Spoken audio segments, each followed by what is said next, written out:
जय हिंद साथियों, स्वागत है आप सभी का हमारे यूट्यूब चैनल मैक्स एजुकेशन में। कैसे हैं आप सभी?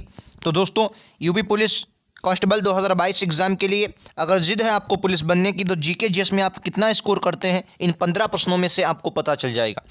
ये वो प्रश्न है जो आपके एग्ज़ाम 2018 से लगाकर पिछले जितने भी एग्ज़ाम हुए हैं सब में लगातार पूछे गए हैं। तो बिना देरी को शुरुआत करते हैं। आज का पहला प्रश्न आपकी स्क्रीन पर दोस्तों ये रहा। राइट आंसर क्या होगा? बहुत ही बेहतरीन प्रश्न है ये आपकी एग्ज़ाम की दृष्टि से। क्वेश्चन क्या कह रहा है? कह रहा किस गवर्नर जनरल पर ब्रिटिश संसद द्वारा महाभियोग चलाया गया था? इंपॉर्टेंट प्रश्न है। Lord Curzon, Lord Cornwallis, Warren Hasting या लॉर्ड रिपन? तो आपको याद रखना है, क्वेश्चन का राइट आंसर वारेन हेस्टिंग होगा।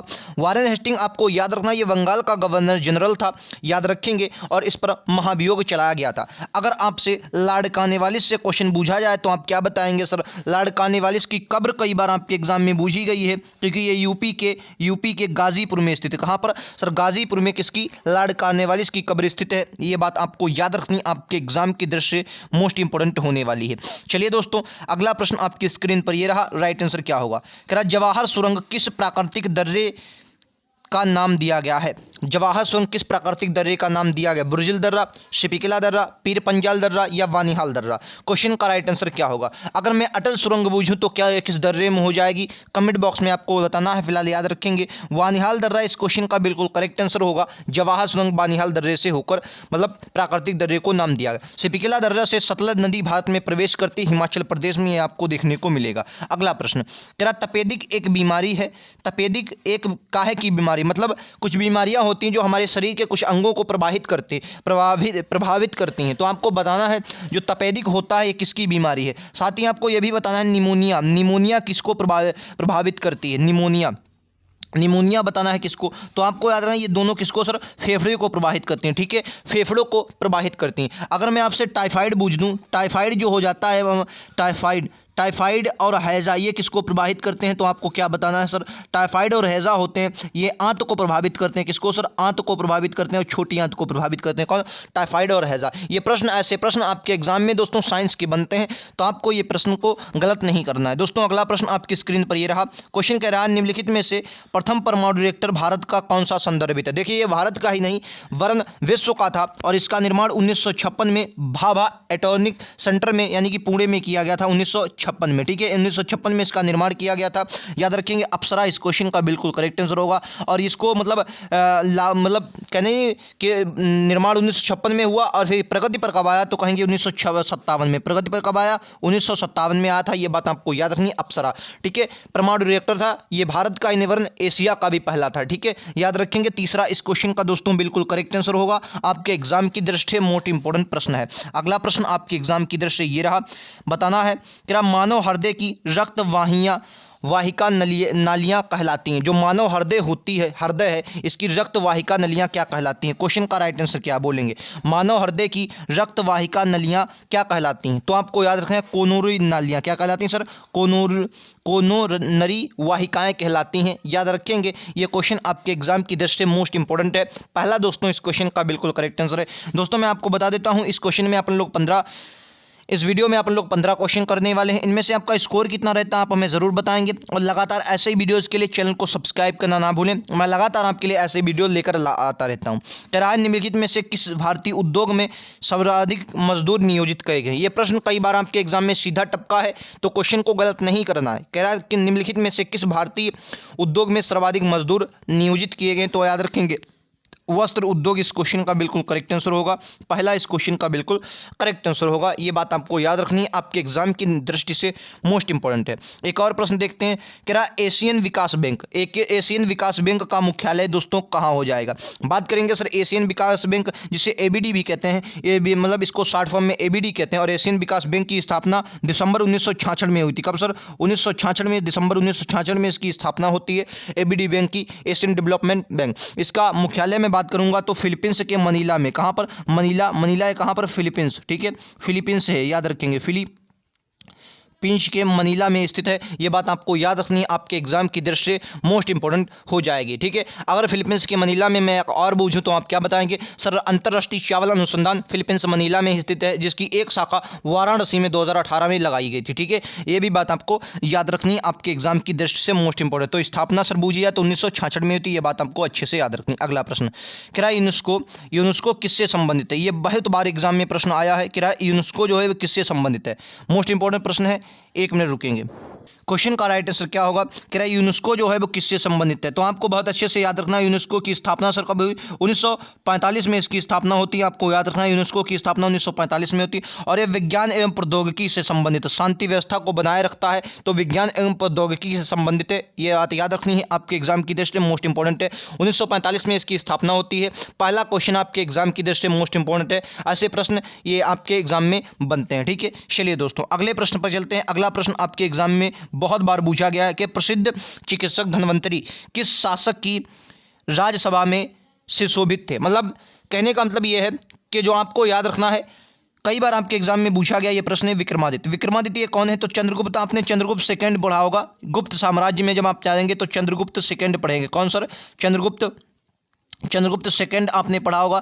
चंद्रगुप्त सेकंड में आप देखेंगे कि इनके दरबार में नवरत्न रहते थे। ठीक है, हाँ मध्यकाल में आप नवरत्न किसके? अकबर के दरबार में देखेंगे, लेकिन इससे पहले नवरत्न आप चंद्रगुप्त सेकंड के दरबार में क्या देखते हैं? नवरत्न देखते हैं। ठीक है, नवरत्न देखते हैं। इनमें नवरत्नों में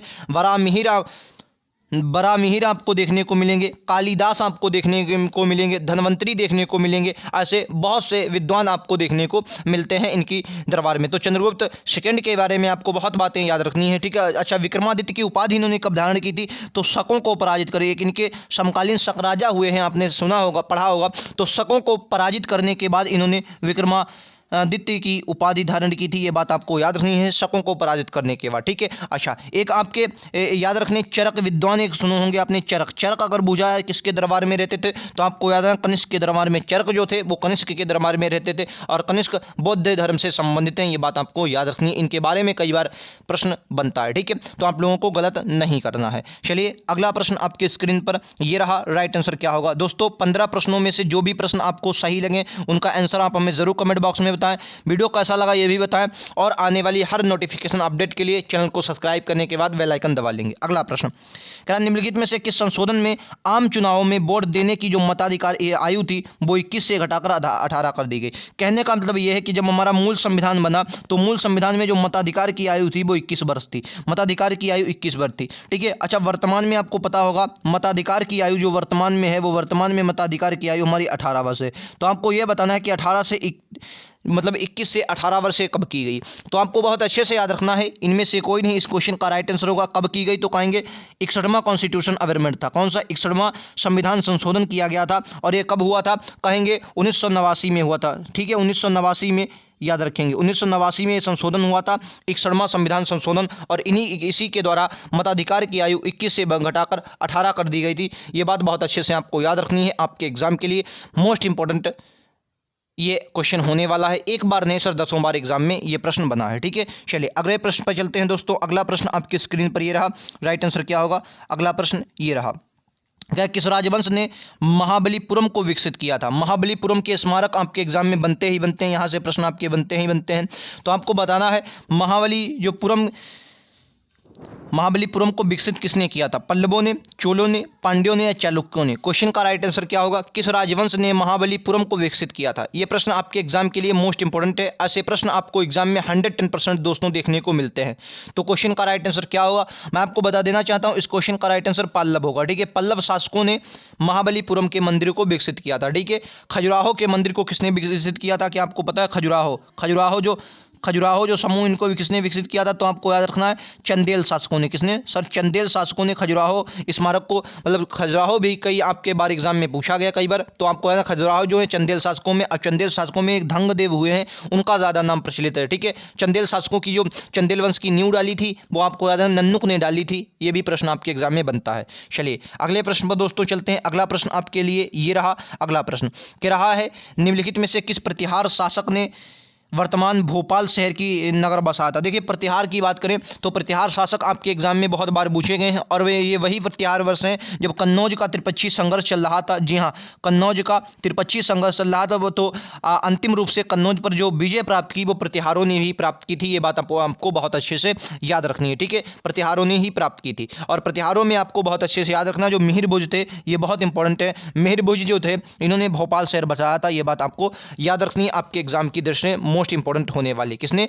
मिहिर भुज इस क्वेश्चन का बिल्कुल करेक्ट आंसर होगा। अगर मैं आपसे पूछ दूं कि कन्नौज का जो त्रिपक्षीय संघर्ष हुआ था उसमें कौन कौन सी शक्तियां लड़ रही थी, तो आपको याद रखना है, एक पाल लड़ रहे थे और प्रतिहार थे। कौन सर? प्रतिहार थे। और आपको यह याद रखना है राष्ट्रकूट, ठीक है, राष्ट्रकूट थे। ये तीन लोगों में युद्ध हुआ और फाइनली प्रतिहारों ने विजय प्राप्त की थी कन्नौज पर। ये बात याद रखनी है, ठीक है। अगला प्रश्न, क्या वायुमंडल में प्रायः गर्मी कहाँ से आती है? वायुमंडल में प्रायः जो गर्मी आती है वो कहाँ से आती है? सूर्यताप से, चालन से, संवहन से या विकिरण से? तो बहुत अच्छे से दोस्तों ये क्वेश्चन का राइट आंसर आपको याद रखना है, विकिरण से होती है। किससे सर? विकिरण से होती है। चौथा इस क्वेश्चन का बिल्कुल करेक्ट और बहुत ही बेहतरीन प्रश्न है आपके एग्जाम की दृष्टि से। ऐसे प्रश्न आपके एग्जाम में बनते ही बनते हैं, ठीक है। चलिए दोस्तों अगले प्रश्न पर चलते हैं। अगला प्रश्न आपकी स्क्रीन पर ये रहा कि खुदाई खिदमतगार की स्थापना किसने की थी?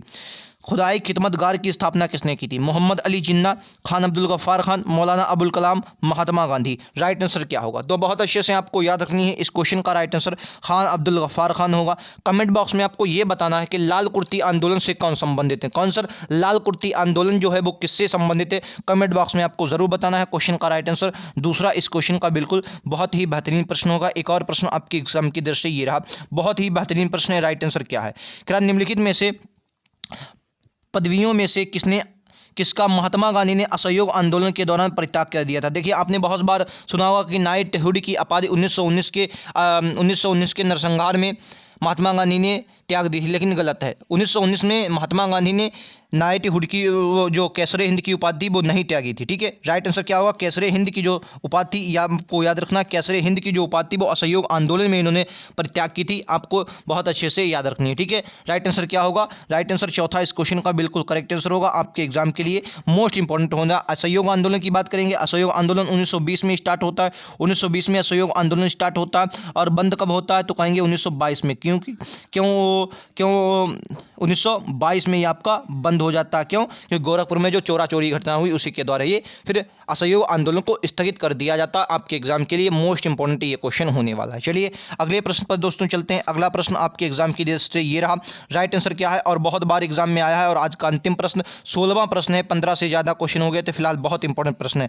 क्या रहा है, नई दिल्ली स्थित राष्ट्रीय भवन किस पहाड़ियों पर अवस्थित है? अरावली, सतपुड़ा, रायसीन पहाड़ियाँ, नीलगिरी। तो चलिए इन सबके अगर अरावली का सबसे ऊंचा शिखर में बूझूं तो क्या बोलेंगे? गुरु शिखर। गुरु शिखर अरावली की सबसे ऊंची चोटी है, आपको याद रखें कौन सी? गुरु शिखर है, याद रखें गुरु शिखर। सतपुड़ा का अगर बूझा है तो सतपुड़ा का कौन सा हो जाएगा बताएंगे? सतपुड़ा की धूपगढ़ चोटी, याद रखें कौन सी? धूपगढ़ चोटी जो है वो सतपुड़ा की मोस्ट इंपॉर्टेंट है, ठीक है। नीलगिरी की अगर बूझी जाए तो क्या बोलेंगे सर? दोदा बेटा। नीलगिरी की कौन सी हो जाएगी सर? दोदा बेटा, आपको याद रखनी। अच्छा, अरावली पर एक बहुत बेहतरीन जैन धर्म का मंदिर है, कौन सा मंदिर है? कमेंट बॉक्स में जरूर बताएंगे। राइट आंसर क्या होगा? रायसीन की पहाड़ियाँ जो हैं, ये क्वेश्चन 2018 के यूपी पुलिस में पूछा गया था कि रायसीन की पहाड़ियों पर नई दिल्ली का राष्ट्रीय भवन स्थित है, याद रखेंगे, ठीक है। तो 16 प्रश्नों में से आपका स्कोर कितना रहा आप हमें ज़रूर बताएं और ऐसे लगातार प्रश्नों के लिए आप हमारे चैनल को ज़रूर सब्सक्राइब कर लें।